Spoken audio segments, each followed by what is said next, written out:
Knew the fall term was coming, but that doesn't mean mom, dad, kids are necessarily ready for the start of school, which has already happened or is about to happen in many places across the valley. You know who is ready though? Google. And company tech expert Sarah Armstrong is with me now live to explain how your family can get ready in a hurry by turning to them. This will be welcome news to many who are feeling a little overwhelmed right now. Welcome to Fox 40 News at 11. Thank you so much for having me. Definitely. Okay, Sarah, let's talk about math. Not so strange of a concept to think about a tutor a family may hire to help a little one with long division or an older one with maybe calculus. But with inflation at a 40-year high, paying for a tutor just may not be in the budget this school year. But Google has math tools like Solver, so kids may be able to get reliable help on their own. How do they find it? How does it work?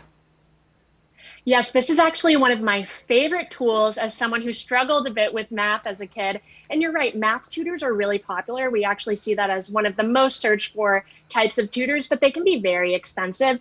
And you can go right to the search bar actually for help on some of those math problems. So if you put maybe a long equation right into search, or you can even scan it on your phone, Search will give you step-by-step guidance on how to solve that problem. Now, we won't give you the answer, you can't cheat, but it will be that kind of personal math tutor right for you with that equation to tell you how to get to that answer. Of course, you covered what I was going to ask. Make sure that everybody's just not Googling the answer and not really doing the work. So thinking about all the higher prices that families are paying in so many different ways because of the state of the economy, gas to drive kids all around to work in groups for a project may be a concern. But Google has a back-to-school tool that can help kids collaborate on homework online. Absolutely. And you might be familiar with some tools like Google Docs, Google Slides, where you can all work on the same document together. One that I really love is Google Classroom. And I know a lot of teachers have already adopted this into their classroom. It's kind of a one-stop shop for everything you need. So I know when I was younger, I might leave my homework at school or vice versa with home. Google Classroom, all of those worksheets, quizzes, resources are all right there. And so the teacher can manage the classroom, the parents can check in on what the students are learning, and it's right in one portal on your computer. Now, the internet is a tremendous resource that can help kids learn in amazing and different ways that weren't available to their parents, but families are busy and parents may want their kids to spend all the time they need online to get their assignments done, but don't want to have to be over their shoulders watching for questionable content. What safeguards is Google offering right now to help kids stay safe on the web? Yeah, I have two big recommendations here. First is our site called Be Internet Awesome. This is kind of like a virtual classroom for kids to learn and how to be good, responsible citizens online. So they'll learn how to create a strong password, how to spot misinformation, all those sorts of things that you want your kids to know as they head out on the internet.